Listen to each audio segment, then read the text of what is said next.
ایک نمازی کے آگے سے گزرنا نبی پاک نے اتنا بڑا جرم بتایا، نمازی کو شہید کرنا کتنا بڑا جرم ہوگا، اور قبر میں الگ مار پڑے گی، اور قیامت کے دن خدا کی قسم الگ جوتے پڑیں گے، اور دوزخ میں اللہ قرآن میں کہے گا وقیل ادخلوا النار مع الداخلین، ان کو میرا اسلام پسند نہیں ہے۔ جب ان کو اسلامی قانون ہی پسند نہیں ہے تو ان کا جنت میں کیا کام ہے؟ کل کا کوئی پتہ نہیں ہے۔ آج توبہ کر کے اٹھیں گے، اللہ ہم آج سے اسلام کو پسند کریں، اپنے بچوں کے لیے بھی اسلام پسند کریں گے۔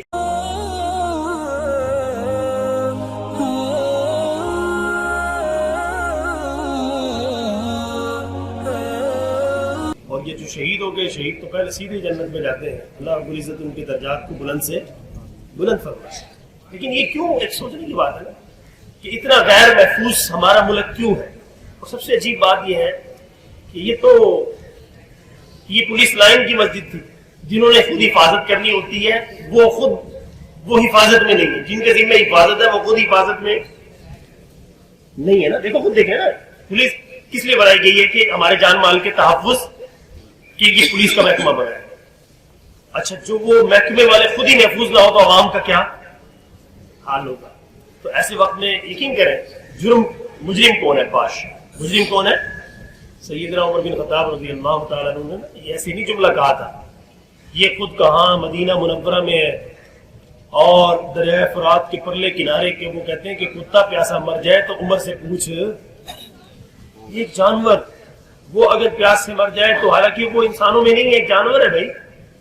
تو عمر بن خطاب اپنی طرف منسوب کر رہے ہیں کہ مجھ سے قیامت کے دن پوچھ ہوگی کہ تیری سلطنت میں تیری حدود کے اندر ایک کتا پیاسا کیوں مرا، اور یہاں انسان کے انسان کیوں جا رہے ہیں؟ اور بادشاہ وہی رسمی کاروائی سرسری جی مریضوں کی عادت کر لیجیے، یوں کر لیا یوں کر لیا۔ نہیں، ذمہ داری ہے کہ تمہاری ایک بندے کی سیکورٹی۔ حالانکہ دیکھو میرے عزیز دوستو، عمر بن خطاب کتنی بڑی سلطنت کے مالک تھے بتائیے ذرا۔ آج 15 ملک ہیں خطہ ارض پر، اس وقت خطہ زمین کا جو حصہ ہے نا، تو اس وقت جو سرحد ہے، جو حضرت عمر کی جس سرحد پہ حکومت تھی، جس حدود اربع پہ حکومت تھی، آج اس میں کتنے ملک ہیں؟ 15۔ آج کے 15 ملکوں پر عمر بن خطاب کی حکومت ہے، نہ کوئی سیٹلائٹ ہے، نہ کوئی موبائل ہے، نہ کوئی وہ۔ اور عدل کمال کا ہے، کیا ہے؟ عدل کمال کا ہے کہ کوئی کتا بھی پیاسا نہیں مر رہا۔ ایک سوچنے کی بات ہے نا جی۔ تو اتنی بڑی سلطنت کو سنبھالنا کتنی بڑی، ایک دیکھا نا جی، یہ کوئی معمولی بات ہے؟ یہ ایسے نہیں ہوتا، اس کے لیے جان جوکھوں میں ڈالنی پڑتی ہے۔ اچھا، اور یہاں سب سے عجیب بات جو بتاؤں، اتنی بڑی سلطنت کے لیڈر پوری دنیا کے کافروں سے ٹکر، اور دوپہر کو ایک وفد ملنے کے لیے آیا تو پوچھا کہ تمہارے لیڈر سے ملنا ہے، ان کا محل کہاں ہے؟ انہوں نے کہا ہمارا کوئی محل شال نہیں ہوتے، ہمارے لیڈروں کو وہی ان کے ذاتی جو گھر ہوتا ہے نا، وہی گھر ہوتا ہے، اور وہ ملتے ہیں مسجدوں میں۔ کیونکہ انہوں نے نماز پڑھانی ہوتی، انہوں نے پڑھانی ہوتی، وہی نماز پڑھاتے ہیں، نماز میں ملاقات ہو جاتی ہے۔ انہوں نے کہا جی ہمیں ابھی ملنا ہے، انہوں نے کہا ابھی ملنا ہے، ابھی تو نماز کا وقت نہیں ہے، البتہ اس وقت وہ آرام کر رہے ہوں گے، آبادی سے باہر نکل کر دیکھنا کسی درخت کے نیچے سو رہے ہوں گے۔ یہ واقعہ حقیقت ہے۔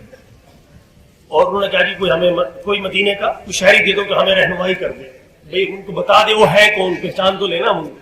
وہ شخص آگے ایک چلا، ہمارے اب اتنی بڑی سلطنت کے لیڈر سے ملاقات کے لیے جا رہے ہیں، وہ وفد جو ملنے آیا ہے، اور وہ چلتے چلتے جب پہنچے تو آگے ایک درخت کے نیچے پتھر پہ سر رکھ کے بغیر سیکورٹی کے سوئے ہوئے ہیں، اور اپنا وہ کرتا 14 ٹاکی والا اس پہ ٹانگا ہوا، گرمی کی وجہ سے اپنی لنگی باندھی ہوئی ہے، اور پتھر سر کے نیچے لے کے خراٹے لے کے سو رہے ہیں، کوئی خوف کوئی سیکورٹی نہیں، بتایا نا حساب لگا۔ تو اس کا فائدہ کیا تھا؟ عوام کی سیکورٹی تھی، کس کی تھی؟ 22 لاکھ مربع میل کی سرحد میں رہنے والے ہر مسلمان اور غیر مسلم کی سیکورٹی تھی، وہ محفوظ تھے۔ اور بادشاہ بغیر سیکورٹی کے، یا ایک فرد کے ذمہ ایک فرد کی اتنی سیکورٹی ہے، عوام غیر محفوظ ہے، پولیس والے ہی بیچارے کیا ہو گئے، غیر محفوظ ہے۔ تو میرے عزیز دوستو، ان حالات کے اندر بھی ہماری قوم، میں کہتا ہوں یار سوچنے کی سوال کر رہا ہوں آپ سے، قصور کس کا ہے؟ آپ نے لیڈر تو بہت بدلے، سارے آزمائے ہیں، آپ نے نہیں آزمائے؟ آپ نے ہر جماعت کا لیڈر آزما لی ہے کہ نہیں آزما لیا؟ آزما لی ہے نا آپ نے، ساری پی ٹی اے بھی آزما لی، پی پی پی آزما لی، نون لیگ بھی آزما لی، کاف لیگ بھی آزما لی، سارے آپ نے آزما لیے۔ ہمارا ملک نہیں ترقی پر نہیں آیا، ہمارا ملک ڈوبتا ہی چلا گیا، انڈیا سے بہت پیچھے چلے گئے ہم لوگ، ایویں نعرے مارتے رہے انڈیا مرد آباد، انڈیا مرد آباد نہیں ہے، تم سے بہت آگے نکلا، آگے نکلا نہیں نکلا مانتے ہیں بھائی، ان کی مہنگائی بھی چیک کر لو، اپنی بھی کر لو، ان کا ڈالر کا ریٹ روپے کا چیک کر لو، ہمارا بھی کر لو. تو خالی ہمیں نا دھوکھا دیا رکھا. ہم انہیں لیڈروں کو یہ آ جائیں گے ہمارے بس ابے کی قربانی پہ آ گئے، اس کو پھر کندھوں پہ اٹھاؤ، فوٹو لگاؤ، سیلفی بڑھاؤ ان کے ساتھ. جن کو تم نے لٹر مار رہے تھے ان کے ساتھ سیلفی لگوائی کریں. ہماری سیاست کیا چل رہی ہے؟ فوٹو پر چل رہی ہے، پہلا فلیکس لگوا دو. یہ لٹیرے تمہیں لوٹ لوٹ کے تھکتے نہیں تھماتے، اور تم ان کے فوٹو ان کے ساتھ لگوانے میں فخر. اوپر جواب کیا دو گے مالک کو؟ میں صرف یہ کہتا ہوں اوپر جواب کیا دو گے؟ جن کا احتساب کرنا تھا، جو تمہارے خون کو، جن کے حقیقت درد کر رہا ہوں. یہ واقعات ایسے نہیں ہو جاتے، یہ منٹوں میں، یہ آنند فنن نہیں ہوا، یہ پری پلان ہوا ہے. یہ پشاور کا واقعہ معمولی نہیں ہوا کہ خود کو بمبار آیا جی، نماز پڑھی جی، پہلی رکعت میں تھا. یہ سب فراڈ ہے. یہ سب کیا ہے؟ فراڈ ہوتا ہے. یہ کاروائیاں اوپر بڑے پیمانے پر کروائی جاتی ہے. اس میں نے ابھی آپ کو بتایا، جب نبی ایک نمازی کے آگے سے گزرنا نبی پاک نے اتنا بڑا جرم بتایا ہے. نمازی کو شہید کرنا کتنا بڑا جرم ہوگا. نمازی کے آگے سے گزرنے سے نبی پاک نے اتنا سختی سے منع کیا کہ تجھے سالوں سال کھڑا رہنے پڑے. تو کھڑا رہ جائیے اوپر، نمازی کے آگے سے نہ گزرو. ایک نمازی کا مقام کیا ہے؟ ایک نمازی کا جب یہ مقام اتنا ہے، اس نمازی کو نماز کی حالت میں اس کے پرخچے اڑا دینا کتنا بڑا جرم ہے. کسی ایمان والے کا کام ہو سکتا ہے؟ یہ سارا کچھ کروایا جاتا ہے. پھر پولیس لائن میں سیکورٹی کے اندر جا کے یہ کام کر دینا، یہ حکومتوں کا کھیل ہوتا ہے سارا کا سارا. آپ پیچھے جا کے دیکھیں، مجھے بتایا کہ انہوں نے کہا یار وہ سوری آن دی ریکارڈ چیزیں، انہوں نے کہا آگے ہمیں کرواؤ، 500-700 بندے پھڑکواؤ، یعنی اندازہ لگاؤ. میں نے ابھی آج پڑھ کے سنائی ہے. جن ماؤں نے جنے ہیں ان کو پوچھ کے دیکھو، جس ماں نے یہ 1 دن کا بچہ، 2 دن کا بچہ پال کے جوان کیا، ان کے نزدیک کیا ہوتا ہے؟ وہ تو کہتے ہیں 500-700 پھڑکاؤ، ہنگامے کراؤ. ان کی اپنی گیم، وہ اپنی گیم چلانے کے لیے کیا کچھ کر دیتے ہیں. اور قرآن جرم کیا بتا رہا ہے؟ ایک ناحق کسی مومن کو قتل، خدا کی قسم ایک راہ چلتا فقیر بھی اس کو ناحق قتل کرو گے تو قرآن کہتا ہے ومن قتل مؤمنا متعمدا فجزاؤه جہنم خالدین فیہا وغضب اللہ علیہ ولعنہ وأعد له عذابا عظیما. اللہ تعالیٰ نے اس کی سزائیں دیکھو کتنی رکھی ہے. جو کسی ایک مومن کو ناحق قتل کرے، اللہ کہتا ہے فجزاؤه جہنم، اس کی جزا جہنم میں خالدین فیہا، ہمیشہ جلے گا. وغضب اللہ علیہ، خدا کا غضب اترے گا. ولعنہ، اس کی لعنت برسے گی. وأعد له عذابا عظیما، اللہ تعالیٰ اس کے لیے دردناک عذاب تیار کرے گا. معمولی جرم نہیں ہے. ایک مسلمان، قرآن کے الفاظ کیا ہے؟ وَمَنْ أَحْيَاهَا فَكَأَنَّمَا أَحْيَا النَّاسَ جَمِيعًا. قرآن کی آیت کیا ہے؟ جس نے ایک جان بچائی، اس نے کہ فَكَأَنَّمَا أَحْيَا النَّاسَ جَمِيعًا، اس نے ساری انسانیت کی جان بچائی. اس سے انداز، ان قرآن کی آیتوں سے اندازہ لگا لینے چاہیے ایک انسانی جان کی اللہ کیا کتنی قیمت ہے. آپ مسجد کی بات کرتے ہو، کسی چرچ پہ حملے کی اجازت نہیں ہے، کسی ہندوؤں کے مندر پہ حملے کی اجازت، عبادت گاہوں پہ تو کسی غیر مسلم پہ بھی حملے کی اجازت، کسی یہودی کے کلیساؤں کی کوئی حملے کی اجازت، کسی بدھ مت کی عبادت گاہ میں کوئی کسی کی عبادت گاہ. اسلام کی تعلیم ہی نہیں ہے سے جائے کہ اسلام پر یہ وار، مساجد کے اندر یہ وار کو ہو جانا. تو میں نے ابھی آپ کے سامنے یہ عرض کیا تھا نا کہ میرے عزیز دوستو، خدارا سنبھلے، یہ جاگنے کا وقت ہے. جن سے گاڑی نہیں چل رہی ان کے بچوں کو تم اب گاڑیاں ان کے حوالے کرو گے. حقیقت کر دیتے ہو نا. سمجھنے کی کوشش کرنا اپنے اتنے سے مفاد کے لیے نبی پاک کو کیا دکھاؤ. یاد رکھنا اللہ قرآن میں فرماتے ہیں کہ مومنوں کو جو ریاست دی جاتی ہے وہ اس لیے جاتی ہے کہ وہ اللہ کے قوانین کا نفاذ کریں. اور خدا کی قسم، اچھا اس کی میں وجہ بتا رہا ہوں آپ کو. عمر بن خطاب 22 لاکھ مربع میل کی سلطنت کے خلیفہ ہیں، بادشاہ ہیں، جمعہ پڑھانے کے لیے ممبر پر آگے بیٹھے.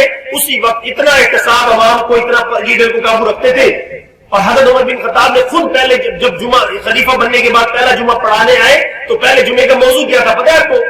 پہلے جمعے کا موضوع تھا کہ مجھ سے پہلے خلیفہ اللہ کی بلاوے پہ اللہ کے پاس ابو بکر صدیق، مجھ سے پہلے جو لیڈر تھے تمہارے، جو پچھلا جمعہ تمہیں پڑھا کر گئے تھے، وہ اللہ کے پاس ہے.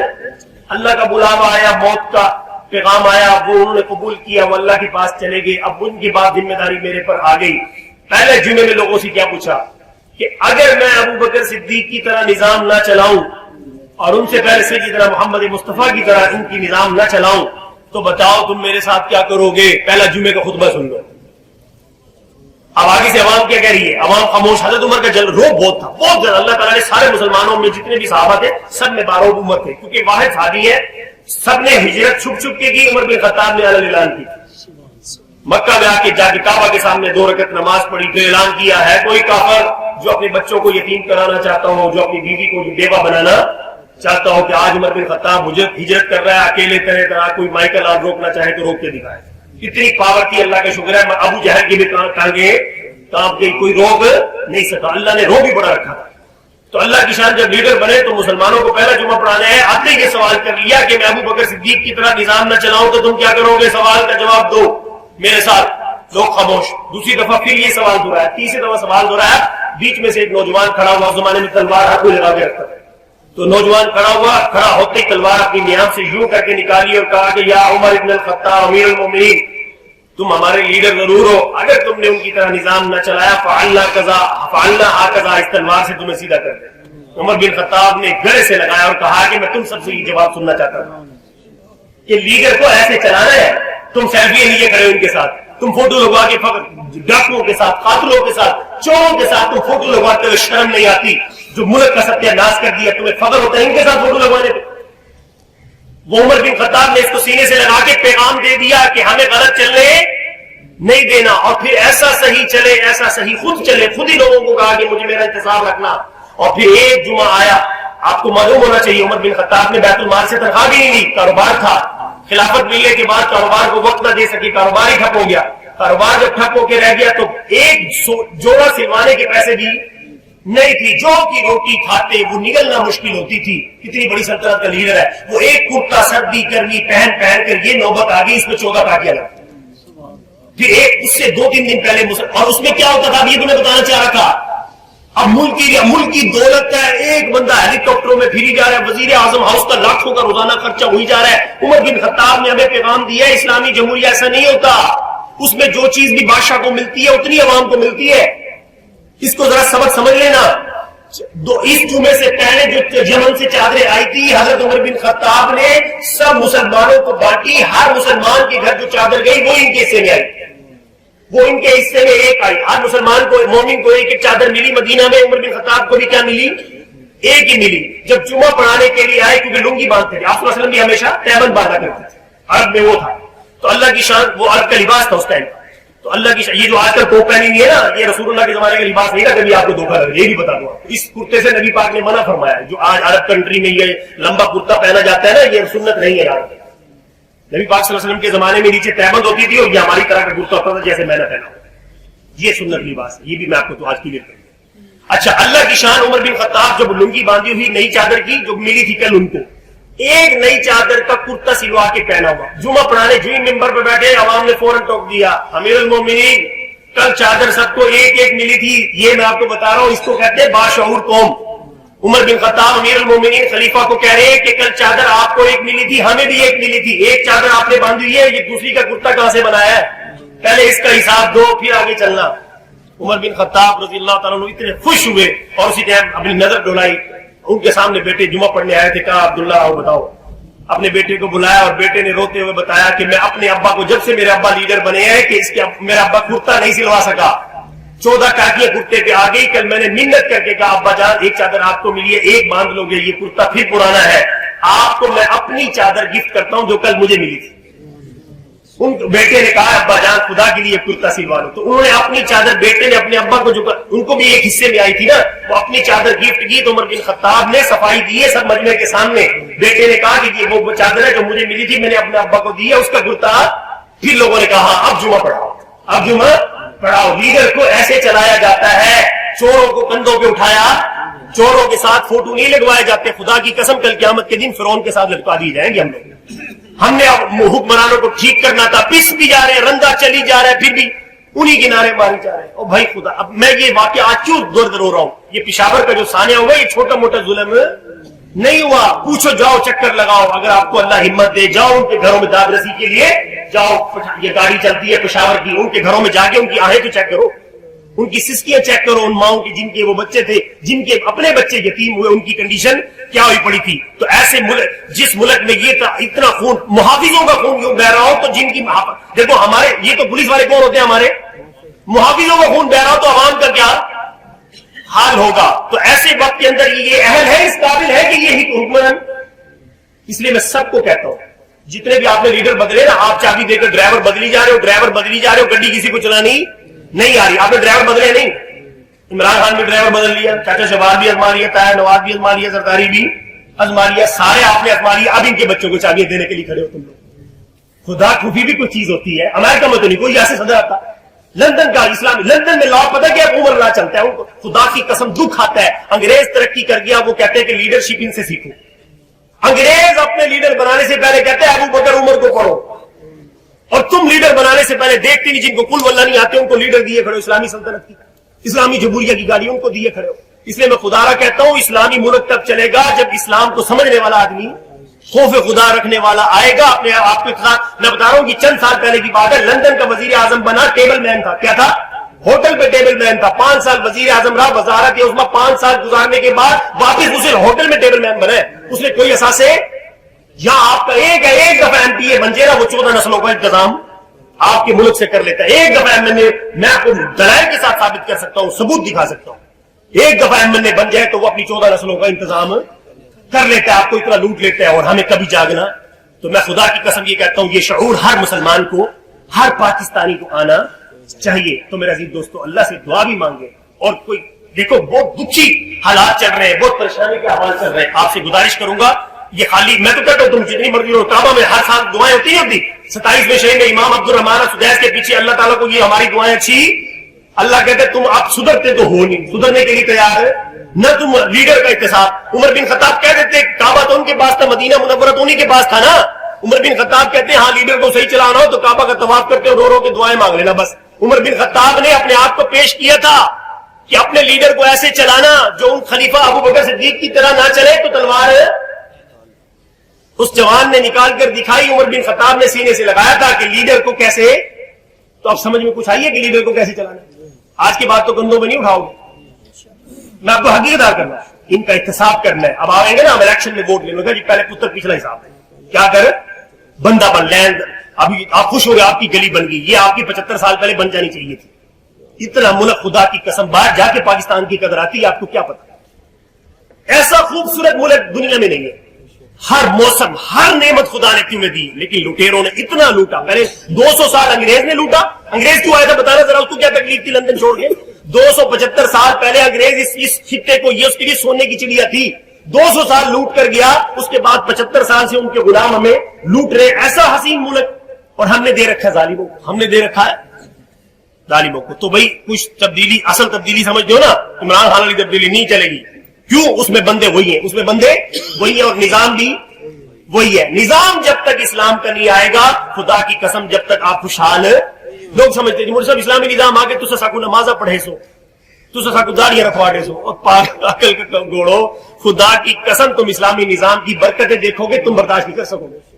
تم بسوں پہ آتے ہو، اللہ کی قسم اسلامی نظام خدا نے کی ملک دی ہے، تم مرسڈیز پہ آؤ گے، تم ایک بچے کی شادی کو ترس رہے ہو، خدا تمہاری 4 کروا دے گا، خدا کی قسم اسلامی نظام کا تمہیں پتہ ہی نہیں، جو مزے اسلامی نظام کی تمہیں۔ میں آپ کو چیلنج مسجد ممبر پر بیٹھ کے بتا رہا ہوں، ابو بکر صدیق رضی اللہ تعالیٰ عنہ سے لے کر آخری صحابی تک ہر صحابی کی 4 شادی ہے، ابو ذر غفاری اور عبداللہ بن مسعود کے علاوہ۔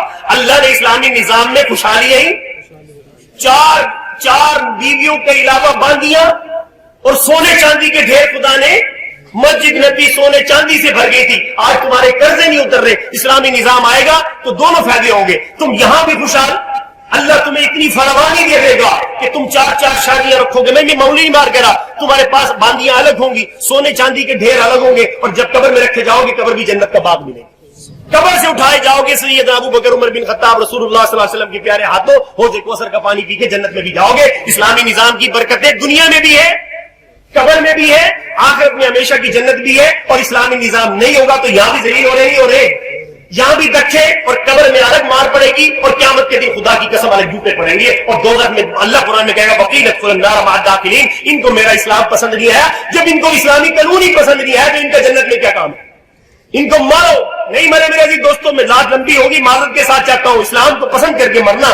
اللہ بھی کہہ رہا ہے وَرَضِيتُ لَكُمُ الْإِسْلَامَ دِينًا، میں نے تمہیں دین اسلام چن کے دیا تھا۔ اللہ کہہ رہا ہے اگر تمہیں پسند نہیں ہے نا پھر جنت کی جیسے دعائیں نہ مانگنا، تم مجھ سے لینے بھی نہ آنا۔ اللہ کہیں گے، قرآن میں آتا ہے، خدا کی قسم حدیث میں لکھا ہوا ہے، نبی پاک دور سے کہیں گے، فرشتے مار کے نہ اوپر لے جائیں گے، وہ آئیں گے حوض کوثر پر، نبی پوچھیں گے یہ تو میرے امتی ہیں، ان کو آنے دو نا، وہ کہیں گے یا رسول اللہ انہوں نے آپ کے جانے کے بعد آپ کے دین کو پسند نہیں کیا، تو فرشتے بار بار دوزخ میں وقیل ادخلوا النار، دوزخ میں داخل ہونے والوں کے ساتھ دوزخ۔ آج یہ سبق لے لینا، زندگی کل کا کوئی پتہ نہیں ہے، آج توبہ کر کے اٹھیں گے، اللہ ہم آج سے اسلام کو پسند کریں، اپنے بچوں کے لیے بھی اسلام پسند کریں گے۔ زندگی کافروں والی کتنی عجیب بات ہے، زندگی کافروں والی جیے، مرنے کی تمنا مدینے میں کرتے ہیں، حوض کوثر کی تمنا لیے کھڑے ہیں، تو حوض کوثر کی تمنا لینے کے لیے رسول اللہ کا دین پسند کرنا شرط اول ہے۔ اللہ تعالیٰ سے دعا ہے اللہ ہمیں صحیح اسلام پر عمل کرنے کی